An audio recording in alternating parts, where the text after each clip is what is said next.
Alright, tonight, we're not just here for the jump scares. We're gonna get under the hood of terror itself.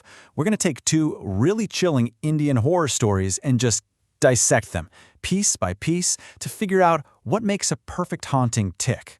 How is it built from the ground up? You know, every great horror story kicks off with an atmosphere you can practically feel, right? I mean, look at this classic opening line. A moonless night, dark, dense, and shrouded in mystery. It just sets the stage perfectly. It's like a promise that something awful is about to happen. And that's exactly where we're starting our analysis, with two tales that come from that same kind of darkness. So, to really understand the blueprint of fear, what we're going to do is put two very different stories right next to each other.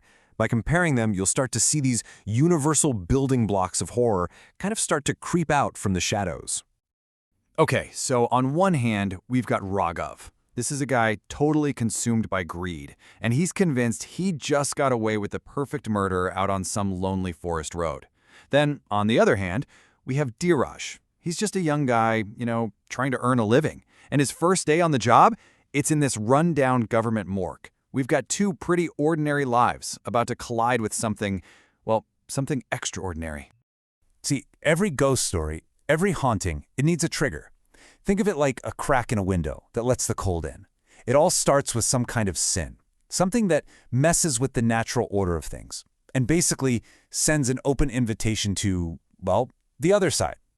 And this really breaks down just how cold and calculated Raghav's sin was. I mean, this was no crime of passion, right? It was a step-by-step plan. Poison, then murder, then burial. He genuinely thinks that by burying their bodies, he's buried the whole thing. But, as you know, in any good horror story, the ground never holds on to its secrets for very long. Now, for a second story, the sin is, it's a lot quieter. It's not some big violent act. It's more like a slow, creeping decay. You've got this profound neglect of a place that's supposed to be for the dead, and that creates the perfect breeding ground for something awful. It's a place where the lines between life and death are already getting really, really blurry. So, the sin has been committed. The stage is set. Now what? The story needs a lure. It needs something to pull our protagonist right into the middle of the danger, usually against their better judgment. The trap is officially about to be sprung. And this is what I love, because it shows you just how versatile horror can be.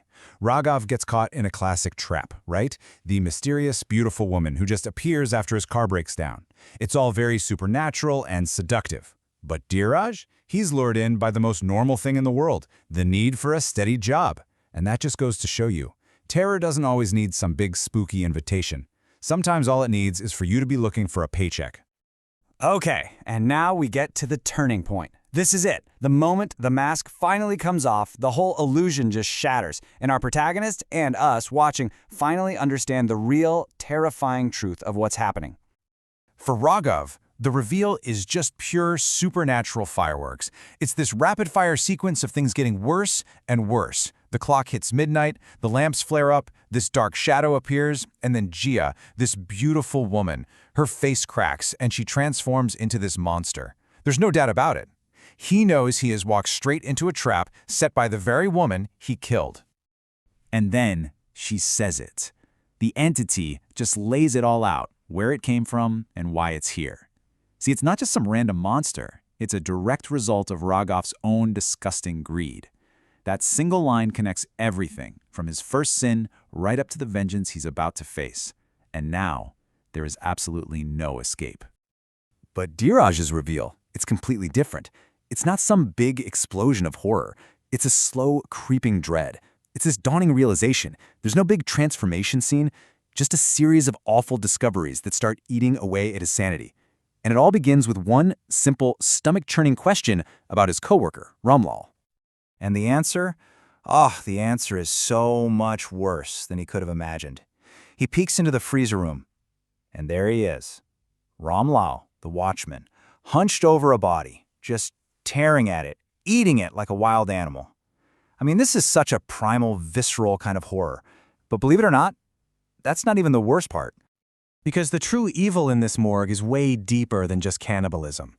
As Dheeraj is backing away, completely terrified, he accidentally knocks a body out of a freezer drawer. And what he sees next? Well, it completely breaks his reality. It's Ramlal.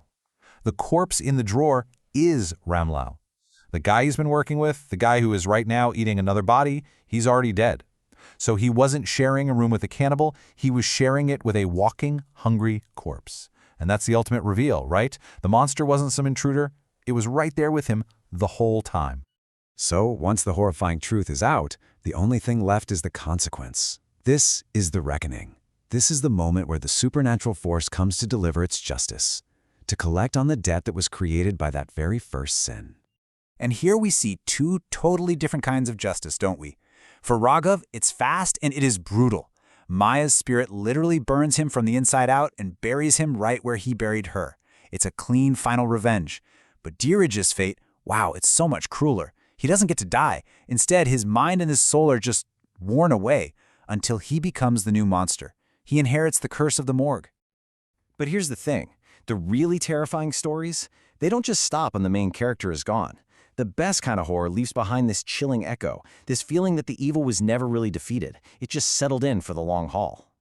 So in Raghav's story, the horror kind of turns into a local legend. Justice was served, right?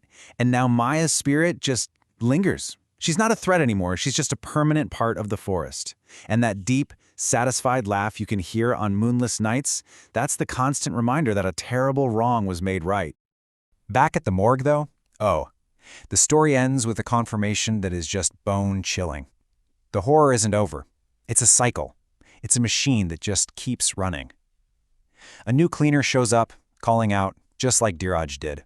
And who's there to greet him? It's Dheeraj. He's now the one sitting in Ramlal's chair, a living corpse, just waiting to welcome the next poor soul into this nightmare. And that really brings us to the core question, doesn't it? What makes a horror story really, truly scary? Is it the quick, violent death, or is it losing yourself completely? I mean, Raghav's story is done, it's over. But Dheeraj has become this endless, repeating nightmare, and it leaves us with this one last, haunting question to think about. Which fate is actually worse? To be hunted by the monster, or to become the monster yourself?